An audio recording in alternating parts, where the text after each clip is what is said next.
रियाज माला, संगीत साधकों की डोर।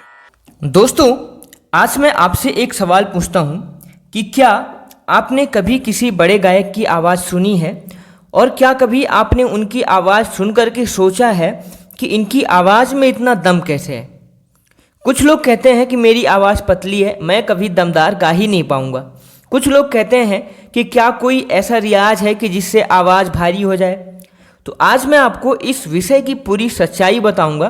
सबसे पहले तो एक बात समझ लीजिए कि दमदार आवाज़ का मतलब केवल मोटी या भारी आवाज़ नहीं होता है। दमदार आवाज़ का मतलब होता है कि आवाज़ में स्थिरता, साफ रेजोनेंस, अच्छा ब्रीथ सपोर्ट, स्पष्ट उच्चारण और बिना दबाव के भराव यानी कि फुलनेस। अगर ये 5 बातें आ जाएं तो आपकी आवाज़ पहले से कहीं अधिक प्रभावशाली सुनाई देने लगेगी। तो आज की इस मास्टर क्लास का उद्देश्य है कि इन 5 स्तंभों को आधार बना करके चर्चा करना, और इन 5 स्तंभों के ऊपर अगर आपको समझ स्थापित हो गई, आपने इन चीज़ को समझ लिया, तो आपकी आवाज़ भारी, दमदार और आवाज़ में स्थिरता, आपकी जो रेजोनेंस है वो बेहतरीन होगी, ब्रीथ सपोर्ट बेहतरीन होगा, उच्चारण स्पष्ट होगा और बिना दबाव के आप गाने को गा पाएंगे। नमस्कार दोस्तों, रियाज माला में आप सभी का एक बार फिर से मैं हार्दिक स्वागत करता हूं। दोस्तों, एक निवेदन है आप सभी से कि अगर आप पहली बार चैनल में आए हैं तो चैनल को सब्सक्राइब कर लीजिए और कमेंट में ज़रूर लिखिए कि आप कौन सी जगह से वीडियो को देख रहे हैं, हमारा तरीका कैसा लग रहा है समझाने का, वो भी हमें कमेंट में बताइए। और अगर आप हमारे कुछ प्राइवेट लेसन को एक्सेस करना चाहते हैं जो कि आपको ज्वाइन करना पड़ेगा, और आप ज्वाइन बटन के अंदर वो सारे वीडियोज़ भी आपको अवेलेबल हो जाते हैं, तो आपको वो ज़रूर करने चाहिए क्योंकि वो वीडियोज़ भी आपके लिए बहुत हेल्पफुल हैं। तो नीचे ज्वाइन का ऑप्शन होगा, वहाँ से आप ज्वाइन करके आप उनको भी ईजिली एक्सेस कर सकते हैं। दोस्तों, बहुत सारे विद्यार्थी इंटरनेट पर लिखते हैं कि आवाज़ को हम मोटी कैसे करें, आवाज़ को मोटी कैसे करना है, ये बहुत सारे विद्यार्थी का प्रश्न रहता है। लेकिन यह प्रश्न अधूरा है। सही प्रश्न यह होना चाहिए कि अपनी प्राकृतिक आवाज़ को उसकी सबसे अच्छी क्षमता के साथ कैसे विकसित करें, क्योंकि हर व्यक्ति का जो वॉइस स्ट्रक्चर होता है, वॉइस स्ट्रक्चर वो हर व्यक्ति का अलग अलग होता है। कोई आवाज़ स्वाभाविक रूप से पतली होती है तो कोई आवाज़ स्वाभाविक रूप से भारी होती है, लेकिन हर आवाज़ को बेहतर बनाया जा सकता है। आज हम इस वीडियो में यही सीखने वाले हैं। दोस्तों, दमदार आवाज़ की पहली नींव क्या है? पहली नींव है breath support. Breath support, breath support इसका मतलब है कि सही सांस। अगर सांस कमज़ोर है तो आवाज़ कभी स्थिर नहीं होगी। आवाज़ गले से नहीं, सांस के सहारे निकलती है। इसके लिए अभ्यास क्या करना होगा? आराम से बैठिए, नाक से आपको 4 सेकंड तक नाक से सांस लेनी है, 2 सेकंड उस सांस को रोकना है, फिर आ बोलते हुए सांस को धीरे धीरे 10 से 15 सेकंड तक छोड़ना है। पहले 4 सेकंड सांस को लेना है, 2 सेकंड रोकना है, फिर आ बोलते हुए धीरे धीरे 10-15 सेकंड तक सांस को छोड़ना है। अब धीरे धीरे आपको समय बढ़ाना है। उसके बाद अब हारमोनियम पर अपने सा को बजाइए और कोशिश करिए कि पूरा सा जो है वो बिना आवाज़ कपाए आप जितनी देर तक आराम से हो सके उतनी देर तक रखें। अगर आवाज़ कांपने लगती है तो तुरंत वहीं पर रोक दे। यह अभ्यास क्या करता है कि वॉइस पावर की नींव को बढ़ाता है। तो ध्यान दीजिएगा, वॉइस पावर के लिए जो चीज़ हमने अभी आपको बताई वो आपके लिए बहुत हेल्पफुल है, इसको आप जरूर करिएगा। आप खुद सोचिए कि अगर एक गुब्बारे में हवा कम होगी तो आवाज़ भी कमज़ोर निकलेगी। अगर हवा संतुलित होगी तो वह सही तरीके से फूलेगा। तो आवाज़ भी ब्रीथ सपोर्ट से ही भरती है। दोस्तों, मेरे एक विद्यार्थी हमेशा गले पर जोर लगा करके ऊंचा गाने की कोशिश करते थे। मैंने उनसे केवल इतना कहा कि आज एक भी ऊंचा सुर मत लगाओ, केवल सांस का अभ्यास करो। 15 दिनों बाद उनकी आवाज़ पहले से अधिक स्थिर और खुली हुई सुनाई देने लगी। दूसरा पॉइंट है कि रेजोनेंस। रेजोनेंस दूसरा पॉइंट है। रेजोनेंस दोस्तों, बहुत से लोग सोचते हैं कि जोर से बोलना ही दमदार आवाज़ है, और ये गलत है। दमदार आवाज़ का सबसे बड़ा रहस्य है रेजोनेंस। जब आवाज़ सही जगह गूंजती है तो ताकत लगाने पर भी आवाज़ भरपूर सुनाई देती है, और अगर आप कम ताकत भी लगाएंगे तो भी भरपूर सुनाई देगी, और ज़्यादा ताकत लगाने की वहाँ पर आपको ज़रूरत ही नहीं पड़ेगी अगर आवाज़ सही जगह गूंज रही है तो। इसके लिए क्या करना है, इसके लिए आपको हल्की हमिंग यानी कि हम का उच्चारण करना है, ये काम करना है। ध्यान दें क्या चेहरे के सामने आपको हल्का कंपन महसूस हो रहा है? अगर हाँ तो आप बिल्कुल सही दिशा में हैं। आप लिप ट्रिल भी कर सकते हैं, हमने पिछली वीडियो में लिप ट्रिल के बारे में बताया था, तो आप लिप ट्रिल का भी एक्सरसाइज आप कर सकते हैं। आप खुद सोचिए कि घंटी छोटी भी हो सकती है, घंटी जो मंदिर में लगी होती है, पूजा में जो हम इस्तेमाल करते हैं, लेकिन उसकी गूंज बहुत दूर तक जाती है। उसकी ताकत उसके आकार में नहीं है, उसकी रेजोनेंस में होती है। आवाज़ भी ऐसी होती है, अगर सही जगह हम दम लगा रहे हैं, सही जगह हम सांस भर रहे हैं, सही जगह सांस ले रहे हैं, तो हमारे गले के लिए वो चीज़ बेहतरीन होती है। अब तीसरा पॉइंट है कि गले पर जोर क्यों नहीं लगाना चाहिए। जोर क्यों नहीं लगाना चाहिए, ये हमारा अगला पॉइंट है। जो विद्यार्थी सोचते हैं कि जितना जोर लगाएंगे आवाज़ उतनी दमदार बनेगी, लेकिन होता बिल्कुल इसका उल्टा है। ज़बरदस्ती दबाव डालने से आवाज़ थक जाती है, सुर बिगड़ते हैं और गले में तनाव आ जाता है। लोग कॉमन मिस्टेक ये करते हैं कि चिल्ला करके गाते हैं, ऊंचे सुर को बहुत दबाव के साथ फोर्स करते हैं लगाने के लिए, दर्द होने पर भी रियाज जारी रखते हैं। तो अभ्यास करना है हमेशा जब आरामदायक आवाज़ लगे, धीरे धीरे क्षमता को बढ़ाना है, थकान महसूस हो तो तुरंत आराम करना है। अगर किसी दरवाजे को जोर से धक्का देंगे तो वह जल्दी खराब हो सकता है, अगर धीरे धीरे सही तरीके से खोलेंगे तो वर्षों तक चलेगा। गला भी ऐसा ही है। तो डेली रूटीन क्या रखना है, 5 मिनट आपको डीप ब्रीदिंग करनी है, 5 मिनट आपको ब्रीदिंग करनी है। इसके बाद आपको क्या करना है, 5 मिनट आपको हमिंग करनी है, 5 मिनट आप हमिंग कर लीजिए। फिर आपको करना है 10 मिनट सा का, लॉन्ग सा का इस्तेमाल करिए। फिर आप 10 मिनट जो है वो अलंकार कर लीजिए।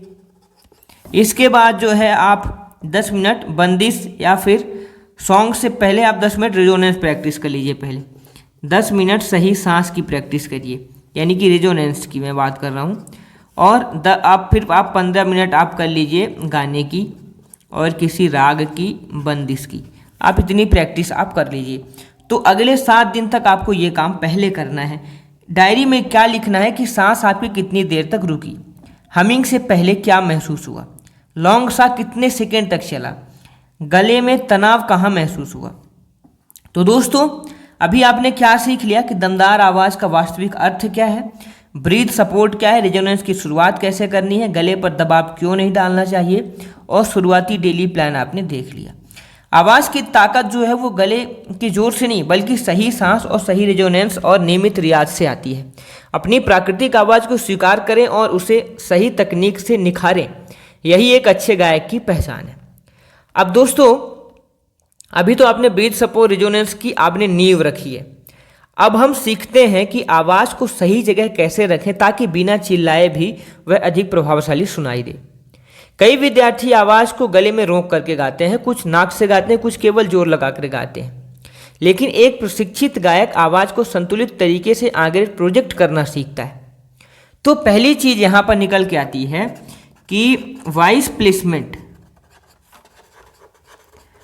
प्लेसमेंट यहाँ से पहला कॉन्सेप्ट निकल करके आता है। आवाज़ को सही दिशा और सही एहसास के साथ निकालना। इसका मतलब यह नहीं है कि आवाज़ वास्तव में किसी जगह चली जाती है, बल्कि गाते समय आपको कंपन, वाइब्रेशन, गूंज, रेजोनेंस कहाँ अधिक महसूस होती है, ये असली मतलब होता है। तो प्रैक्टिकल आपको यहाँ पर करना है कि पहले हल्की हमिंग, दूसरा उसी एहसास के साथ वापस से आपको हम बोलना है, फिर सा सा सा, ध्यान दीजिएगा, सा सा सा ये चीज़ बोलना है। और आपको यहाँ पर ये महसूस करना है, ध्यान भी देना है कि आवाज़ खुली रहे और गला दबना नहीं चाहिए। ये आपको वॉइस प्लेसमेंट की एक्सरसाइज है, ये आपको करना है। आप सोचिए कि एक टॉर्च की जो रोशनी है वो सही दिशा में हो तो कम रोशनी भी दूर तक जाती है, अगर दिशा गलत हो तो तेज रोशनी भी बिखर जाती है। आवाज़ में दिशा यानी कि प्लेसमेंट बहुत महत्वपूर्ण होता है। एक विद्यार्थी हमेशा बहुत ज़ोर से गाते थे, उन्हें लगता था कि यही दमदार आवाज़ है। जब हमने प्लेसमेंट पर काम किया तो बिना किसी अतिरिक्त जोर लगाए उनकी आवाज़ पहले से अधिक स्पष्ट और प्रभावशाली सुनाई देने लगी। अब समझिए चेस्ट वॉइस और हेड वॉइस। चेस्ट वॉइस और हेड वॉइस, अब इन दोनों कॉन्सेप्ट को अभी हम समझते हैं। सबसे पहले एक भ्रम दूर करेंगे कि चेस्ट वॉइस का मतलब छाती से आवाज़ निकालना नहीं होता है और हेड वॉइस का मतलब सिर से आवाज़ निकालना भी नहीं है। यह केवल अलग अलग वोकल कोऑर्डिनेशन के नाम हैं। अपने आरामदायक सांस से शुरुआत करें, धीरे धीरे ऊपर की तरफ जाएं। कहाँ आवाज़ हल्की होने लगती है उसे ज़बरदस्ती भारी बनाने की कोशिश ना करें, बल्कि दोनों हिस्सों को संतुलित करना सीखें। क्योंकि पहले गियर में अगर हम गाड़ी चलाते हैं तो पहले गियर की गति जो है अलग होती है, पांचवें गियर की गति अलग होती है। दोनों की आवश्यकता होती है, पहले गियर की भी पांचवें की भी। उसी प्रकार आवाज़ के अलग अलग हिस्सों का संतुलित उपयोग जरूरी होता है। तो आवाज़ में फुलनेस कैसे लाएं? अब सवाल आता है कि फुलनेस का,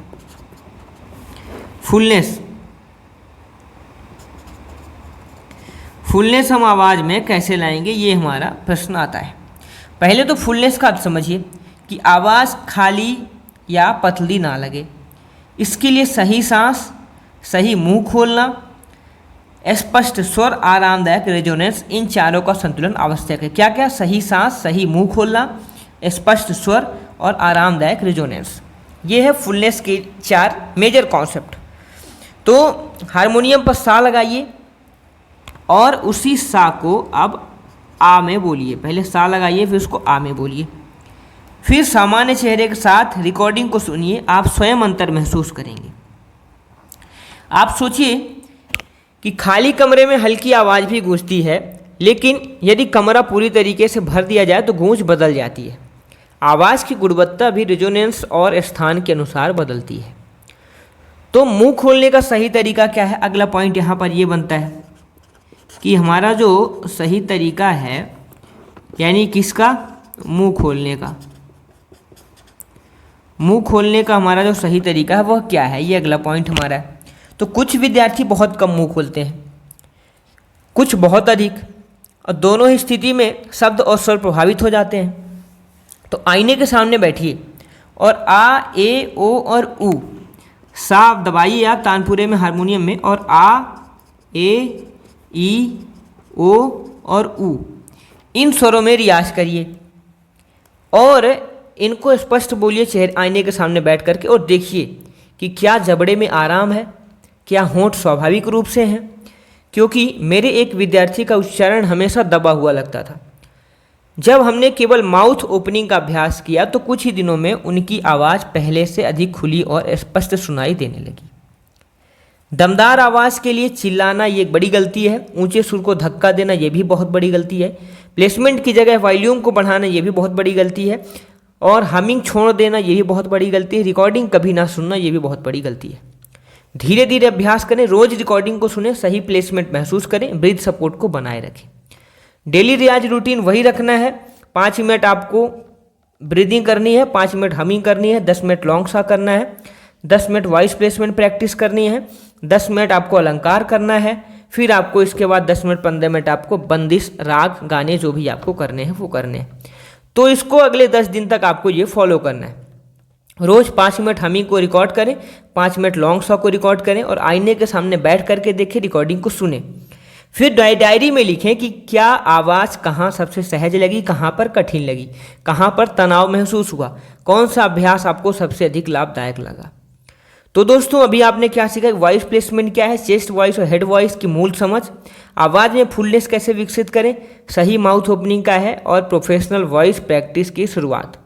तो दमदार आवाज़ जो है वो ऊंची आवाज़ नहीं होती है। दमदार आवाज़ वह होती है जो बिना अनावश्यक जोर लगाए भी स्पष्ट, संतुलित, स्थिर और प्रभावशाली सुनाई दे। सही तकनीकी आपको प्राकृतिक आवाज़ को उसकी सर्वोत्तम क्षमता तक पहुंचाती है। तो दोस्तों आप सोचिए, बहुत सारे लोग सोचते हैं कि जितना ज़ोर से गाएंगे आवाज़ उतनी ही दमदार निकलेगी, लेकिन क्या आपने कभी सोचा है कि एक अनुभवी गायक बिना चिल्लाए भी पूरे हॉल में अपनी आवाज़ पहुंचा देता है? ऐसा कैसे हो सकता है? ऐसा होता है नेचुरल रिजोनेंस से। वॉइस प्रोजेक्शन से और वॉइस कल्चर से। अगर आपने ये सारी चीज़ें समझ ली जो अभी हमने आपको बताई है, जैसे कि आपने देखा कि breath support, voice placement, fullness, chest voice की समझ, माउथ ओपनिंग, अगर आपने इन तरीकों के बारे में सोच लिया, इसका मतलब कि प्रोफेशनल क्वालिटी आपको देने में ये काफ़ी मदद करेगा। उद्देश्य आवाज़ को जोरदार बनाना है, और केवल जोरदार बनाना ही नहीं बल्कि आवाज़ को प्रभावशाली बनाना है। वॉइस प्रोजेक्शन का अर्थ क्या, जो भी हमने बताया, वॉइस प्रोजेक्शन का अर्थ है कि बिना चिल्लाए आवाज़ को स्पष्ट और दूर तक पहुंचाना। इसके लिए गले पर दबाव नहीं बल्कि सही सांस और सही उच्चारण चाहिए होता है। तो अपना साह लगाइए और कल्पना करिए कि आप आवाज़ जो है वो कमरे के आखिरी व्यक्ति तक आराम से आपकी आवाज़ पहुंच रही है, लेकिन गला बिल्कुल ढीला रहे। अब वही अभ्यास आ, ए, ओ और ऊ पर करें जो यहाँ पर लिखा हुआ है।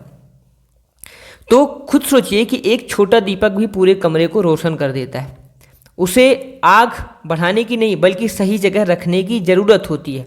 आवाज़ भी ऐसे ही होती है। मेरे एक विद्यार्थी हमेशा कहते थे कि सर मेरी आवाज़ बहुत छोटी है। हमने प्रोजेक्शन का अभ्यास शुरू किया तो उन्होंने महसूस किया कि बिना जोर लगाए भी उनकी आवाज़ अधिक स्पष्ट सुनाई देने लगी। सबसे पहले हमिंग करें, फिर आप माँ को उच्चारण करें, फिर आप मो करें, फिर आप मी करें। आप ध्यान दीजिएगा, माँ और मो और मी, इन तीनों का भी उच्चारण आपको करना है सा दबा करके और पा दबा करके, माँ, मो और मी का। अब आप महसूस करें कि चेहरे, होंठ और नाक के आसपास हल्का कंपन हो रहा है या नहीं। अगर हो रहा है तो आप सही दिशा में, क्योंकि अगर सितार के तार सही से मिलाए जाएं तो बिना अधिक बल लगाए भी मधुर और गूंजदार ध्वनि निकालेंगे। उसी प्रकार आवाज़ की गूंज सही तकनीक से विकसित होती है।